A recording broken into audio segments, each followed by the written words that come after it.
만약 단 하나의 방정식이 수조 달러 규모의 산업 4개를 탄생시키고 위험에 대한 인류의 접근 방식을 송두리째 바꿀 수 있다면 어떨까요? 믿기 어렵겠지만 그런 방정식이 실제로 존재합니다.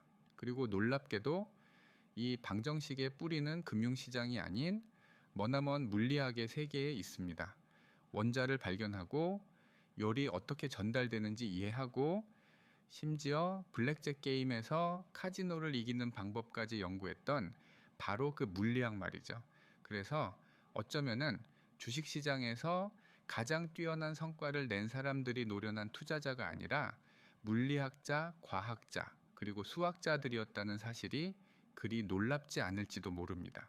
1988년 짐 사이먼스라는 수학 교수가 메달리온 펀드라는 투자 회사를 설립했습니다. 그리고 이후 30년 동안 이 펀드는 매년 시장 평균을 훨씬 웃도는 수익률을 기록했죠.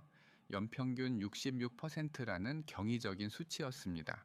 만약 1988년에 이 펀드에 100달러를 투자했다면 오늘날 그 돈은 무려 84억 달러, 우리 돈으로 약 11조 원이 되어 있을 겁니다. 덕분에 짐 사이먼스는 역사상 가장 부유한 수학자가 되었죠. 하지만은 수학을 잘한다고 해서 금융시장에서의 성공이 보장되는 건 아닙니다. 아이작 뉴턴에게 한번 물어볼까요? 1720년 77살의 뉴턴은 이미 케임브리지 대학 교수와 왕립 조폐국장으로서 막대한 부를 쌓았습니다. 현재 가치로 약 600만 달러, 우리 돈으로 80억 원이 넘는 돈이었죠. 그는 재산을 불리기 위해 당시 가장 핫했던 남해 회사 주식에 투자했습니다. 처음에는 주가가 2배로 뛰자 영리하게 수익을 실현했죠. 하지만 주가가 계속 치솟자 뉴턴은 포모, 즉 뒤처지는 것에 대한 두려움을 이기지 못하고 다시 주식을 사들였습니다. 심지어 거품이 꺼지기 직전 최고점에서도 말이죠. 결국 주가는 폭락했고 뉴턴은 전 재산의 3분의 1을 날리고 말았습니다. 그는 이렇게 한탄했다고 전해집니다. 나는 천체의 움직임은 계산할 수 있지만 사람들의 광기는 도저히 계산할 수 없었다. 그렇다면 짐 사이먼스는 뉴턴과 무엇이 달랐을까요? 바로 거인의 어깨 위에 설 수 있었다는 점입니다. 그 거인 중 한 명은 루이 바슐리에라는 프랑스의 수학자였습니다. 1900년 그는 금융시장을 수학적으로 모델링한 최초의 인물 중 하나였죠. 젊은 시절 생계를 위해 파리 증권거래소에서 일했던 바슐리에는 옵션이라는 독특한 금융상품에 매료되었습니다. 옵션의 역사는 고대 그리스까지 거슬러 올라갑니다. 철학자 탈레스는 올리브 풍작을 예상하고 적은 돈으로 미래 특정 시점에 올리브 앞찾기를 빌릴 수 있는 권리를 샀습니다.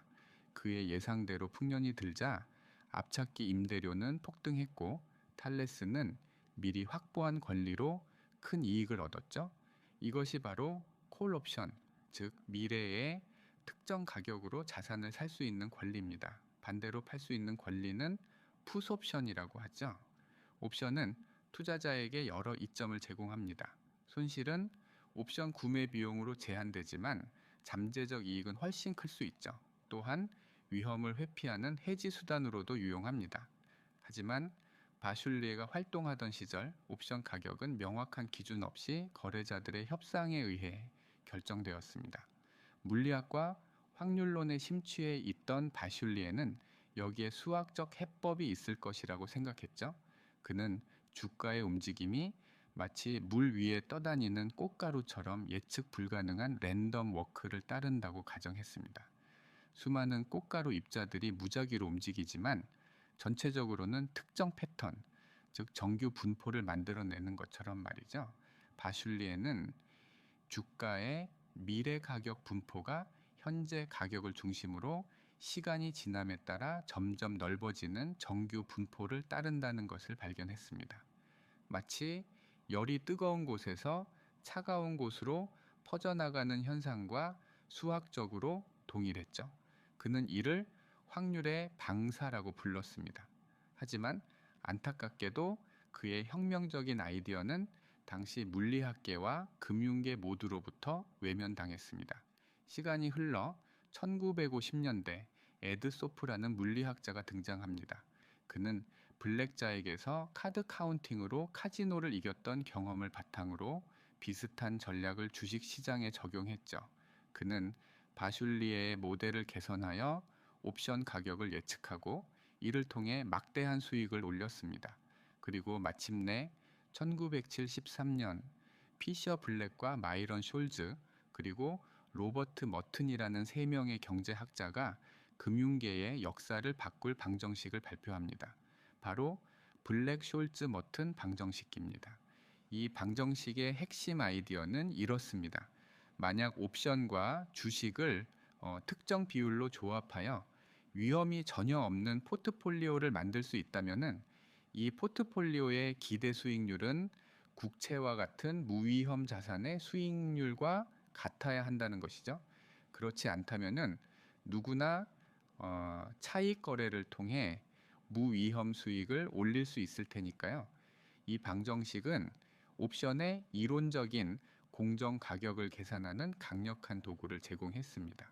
현재 주가, 미래의 주식을 샀거나 팔기로 약속한 가격, 행사 가격, 옵션 만기까지 남은 시간, 주가의 변동성, 그리고 무위험 이자율, 이 5가지 요소만 알면 누구든 옵션 가격을 정확하게 계산할 수 있게 된 것입니다.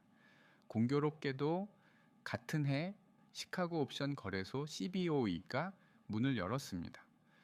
블랙숄즈 머튼 방정식은 곧바로 업계 표준으로 자리 잡았고 이는 상장 옵션, 장외 파생 상품, 신용 부도 스와프, 부채 담보 부증권 등 수많은 파생 상품 시장의 폭발적인 성장을 이끌었습니다. 오늘날 이들 시장은 각각 수조 달러 규모를 자랑하며 전체 파생 상품 시장의 규모는 기초 자산 시장의 몇 배에 달할 정도입니다. 그렇다면 이 모든 발전이 금융시장을 더 안정적으로 만들었을까요? 아니면 더 불안정하게 만들었을까요? 대답은 세 가지 모두입니다. 평상시에는 파생 상품이 유동성을 공급하고 위험을 분산시켜 시장 안정에 기여합니다. 하지만 시장이 극심한 스트레스를 받는 비정상적인 상황에서는 오히려 시장 붕괴를 더욱 악화시키는 요인이 될 수도 있죠. 다시 짐 사이먼스로 돌아가 볼까요? 그의 메달리온 펀드는 블랙 숄즈 모델을 넘어 히든 마르코프 모델과 같은 더욱 정교한 데이터 기반 전략을 사용하여 역사상 유례없는 수익률을 기록했습니다. 이는 시장이 완벽하게 효율적이지 않으며 예측 가능한 패턴이 존재한다는 강력한 증거가 되었죠. 결국 물리학자와 수학자들은 금융시장의 복잡한 패턴과 그 안에 숨겨진 무작위성을 이해하는 데 결정적인 역할을 했습니다. 그들의 통찰력은 시장의 비효율성을 줄이는 데 기여했고 아이러니하게도 언젠가는 모든 가격 변동이 진정으로 무작위적인 완벽하게 효율적인 시장을 만드는 데 기여할지도 모릅니다. 물론 그 전까지는 또 다른 천재들이 새로운 패턴을 찾아내겠지만요. 이 영상은 여러분의 후원으로 만들어졌습니다. 시청해 주셔서 감사합니다.